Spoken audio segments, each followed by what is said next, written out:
안녕하세요. 오늘은 1월 16일 주일입니다. 아버지의 일과 아들의 일.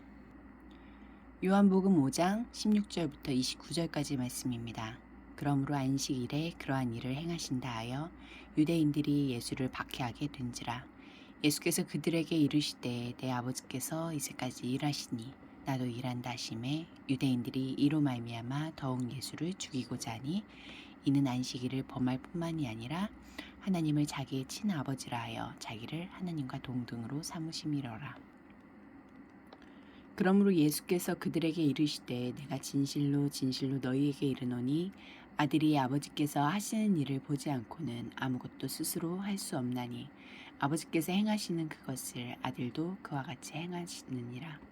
아버지께서 아들을 사랑하사 자기가 행하시는 것을 다 아들에게 보이시고 또 그보다 더 큰 일을 보이사 너희로 놀랍게 여기게 하시니라. 아버지께서 죽은 자들을 일으켜 살리심같이 아들도 자기가 원하는 자들을 살리느니라. 아버지께서 아무도 심판하지 아니하시고 심판을 다 아들에게 맡기셨으니 이는 모든 사람으로 아버지를 공경하는 것 같이 아들을 공경하게 하려 하심이라.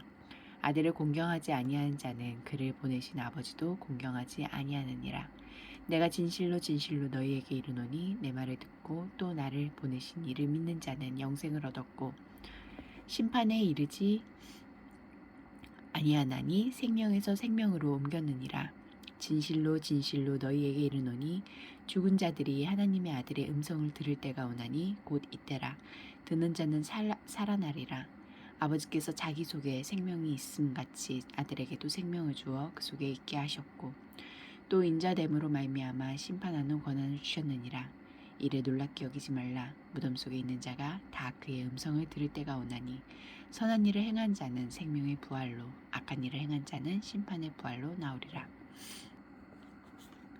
16절부터 20절까지 말씀에서 예수님은 어떤 분입니까? 하나님의 아들로서 아버지께서 행하신 일을 하십니다.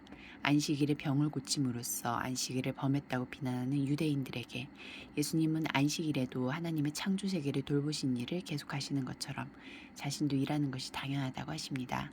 안식일의 주인으로서 안식일의 의도대로 안식 주는 일을 하신 것입니다. 이처럼 예수님은 하나님이 행하신 일을 따라 행하심으로써 자신이 하나님의 아들임을 증명하셨습니다. 하나님을 아버지로 믿고 고백하는 나는 아버지 하나님의 일에 어떻게 참여하고 있습니까? 21절부터 29절까지 말씀입니다. 예수님은 어떤 분입니까? 하나님이 소유하신 생명과 심판의 권한을 동일하게 지니고 계십니다. 하나님은 우리를 사망에서 생명으로 옮기고 영생을 주기 위해 예수님을 보내셨고 그분께 생명과 심판하는 권한을 주셨습니다. 생명을 주시려고 예수님을 보내신 것이기에 예수님을 거부하는 것 자체가 심판을 의미합니다. 우리가 받아야 할 심판을 대신 받고 죽으신 예수님은 부활하셔서 우리가 심판에 이르지 않게 하시고 부활의 새 생명을 주셨습니다. 예수님만이 영생과 구원에 이르는 길입니다. 16절부터 18절 그리고 24절 말씀입니다. 예수님은 고치고 살리려 하셨지만 유대인들은 비난하고 박해하며 죽이려 했습니다. 유대인들은 안식일의 규정을 매우 중요하게 내세웠지만 정작 안식일의 정신과는 반대되는 행동을 한 것입니다. 우리의 행동은 예수님을 따르는 그리스도인이자 예수님을 통해 영생을 얻은 자라는 정체성을 드러내고 있습니까? 25절부터 29절까지 말씀에서 나에게 주시는 교훈은 무엇입니까?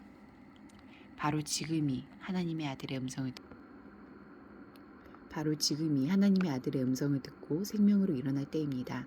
예수님을 거역하고 사망을 피할 길이 없었듯이 부활하여 왕으로 계시는 구주 예수 그리스도를 믿고 그분의 부르심에 순복하지 않고서 내 힘으로 사망과 심판을 면할 길은 없습니다. 죽음은 소용없고 기회는 지금뿐입니다. 말씀을 믿다가 죽은 자는 영원한 생명을 얻기 위해 부활하고 말씀을 거역하다 죽은 자는 심판을 받기 위해 부활한 것입니다. 기도하시겠습니다. 주님을 위해 공동체를 위해서는 주님의 말씀을 잘 듣고 주님의 행하신 일들을 잘 보고 따라 행하게 하소서. 열방을 위해서는 이슬람 반군의 주요 거점이던 모잠비크 북부 지역이 수복되어 안정되어 가고 있다. 이 지역에서 이슬람 반군의 폭력과 테러가 다시는 발생하지 않고 안전과 평화가 지속되도록 함께 기도하시겠습니다.